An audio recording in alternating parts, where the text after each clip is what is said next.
Alright you guys, for those of you who are regulars around the channel, you probably knew this video was coming as we have been making non-stop content revolving around the 2021 NBA trade deadline. And today, as you probably can already tell by the title of the video, we are going to be going over the recent trade of the Bucks acquiring PJ Tucker and what this actually does mean for the Milwaukee Bucks in terms of being title contenders this year and going forward. Because there are a lot of bits and pieces to this trade that I feel like a lot of the NBA community did not quite catch when they took a quick glance at this. You all know that I love talking about the NBA trade deadline, so I am more than excited to get into this video. But before we do, I'm going to save you guys all the trouble and effort and give you guys 5 seconds to go down below and subscribe.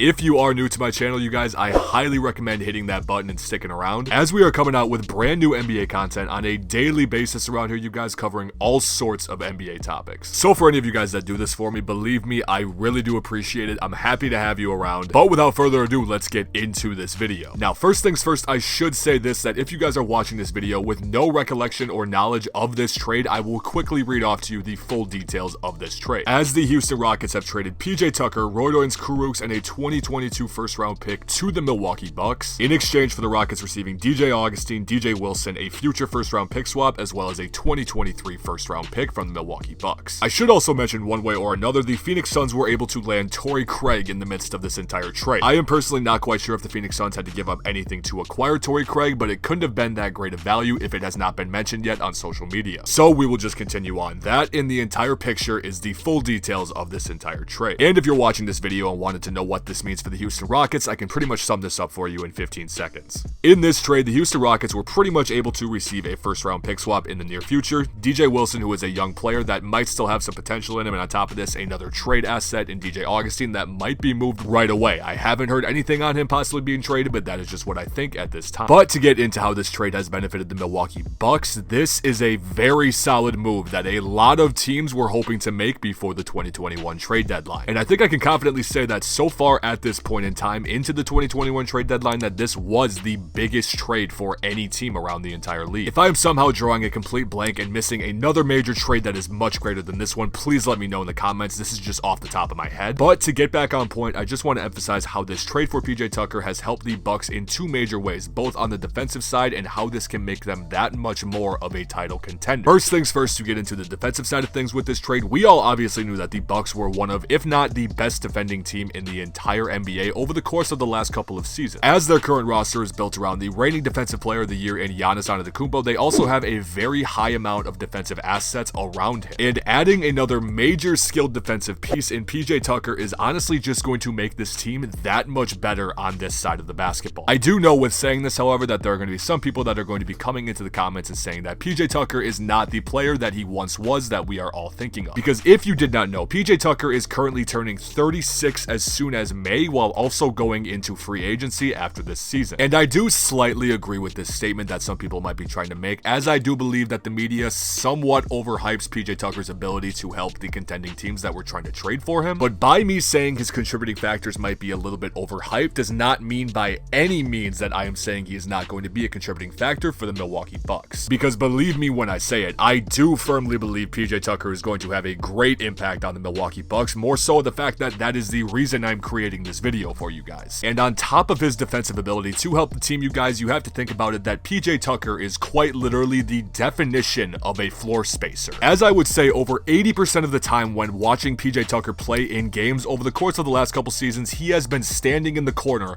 waiting to shoot a three. And some people might look at this and say that this is not contributing at all, but when you are thinking about the Milwaukee Bucks, this is exactly what they need. As the Milwaukee Bucks are still very clearly trying to build the perfect roster around Giannis Antetokounmpo, as they have been running into playoff struggles over the course of the last couple seasons in terms of actually getting this team to the NBA Finals. And when thinking about possible solutions to get past the struggles the Milwaukee Bucks have been facing the last two seasons, PJ Tucker and his floor spacing ability is quite literally one of the best things the Milwaukee Bucks could have asked for. As over the course of the last 3 seasons, PJ Tucker has made more corner threes than any other player in the entire NBA. As I said, pretty much anytime I have watched him play, he usually stands in the corner, and there is good reason with him doing this. And And with PJ Tucker being added to this Milwaukee Bucks roster, this is only going to force defenders to leave the paint more and give Giannis more room to do what he does best. I mean, when you think about it, it's really the fact of that you are going to have one less defender in the paint to try and stop Giannis from scoring, or you are going to let Giannis kick it out to the best corner three-point shooter in the entire NBA for a wide open three. At this point, it really just seems like it's pick your poison. Now, besides the defensive ability that PJ Tucker is bringing to the Milwaukee Bucks, and on top of this, his ability to space the floor even more than it already was, there is one more ability of PJ Tucker's game that I feel most people are not going to consider or even realize when they are thinking about this trade. And this includes the playoffs and PJ Tucker's ability to perform. Now, I think it's pretty obvious to most of the people that are watching this video that over the course of the last 2 seasons in the NBA playoffs, the Milwaukee Bucks have had many of their players seem to choke when the spotlight is on them. And with the Milwaukee Bucks adding PJ Tucker, you are now adding a piece that has proved himself in the postseason. Now, obviously with a player like PJ Tucker, you are not going to have any substantial statistical numbers by any means, but it can definitely be said that PJ Tucker has successfully filled in the role that is required from him over the course of the last couple Rockets playoff runs. Unlike the playoff inexperience that many of the Milwaukee Bucks players possessed over the course of the last 2 seasons, you are adding a player in PJ Tucker who is a veteran who has been tested in the playoffs time and time again and has succeeded in his role. On top of this, when thinking about this trade situation for the Milwaukee Bucks, I would almost assume that this will mean a change in their starting rotation, as I believe they will probably move Donte DiVincenzo, who they have as a starting guard right now, into their 6-man position and import PJ Tucker into the starting rotation, which is another aspect that we need to consider as they are now moving Donte DiVincenzo back to the bench, who has really proved himself as a starter and improved overall over the course of the season so far. I don't know, you guys. I am really curious though to hear what you all have to think about the PJ Tucker situation with him now being on the Milwaukee Bucks. There were obviously a lot of contending teams trying to get PJ Tucker before the 2021 trade deadline, so now with him going to the Milwaukee Bucks, what do you guys think this does for their team? Do you think that this has improved their chances to win the Eastern Conference or the NBA Finals overall, or do you think this still keeps them at the same position they were before this trade? Let me know what you guys think. I pretty much read and reply to every single comment. But after going through this entire situation and pretty much everything I wanted to cover, I'm thinking that's going to mark the end of the video for today. The NBA trade deadline is heating up, you guys. I feel like it's only going to get crazier from here on out, so I'm going to remind you again to go down below and hit that subscribe button. Coming out with brand new NBA videos on a daily basis, pretty much covering every trending topic you can possibly think of. Once again, I appreciate all of you that are sticking around. Thank you guys so much. 2021 has been a crazy year for our channel so far, and I'm glad to have you guys on the journey with me. But on that final note, I hope you all enjoyed, and I will see you guys in the next video.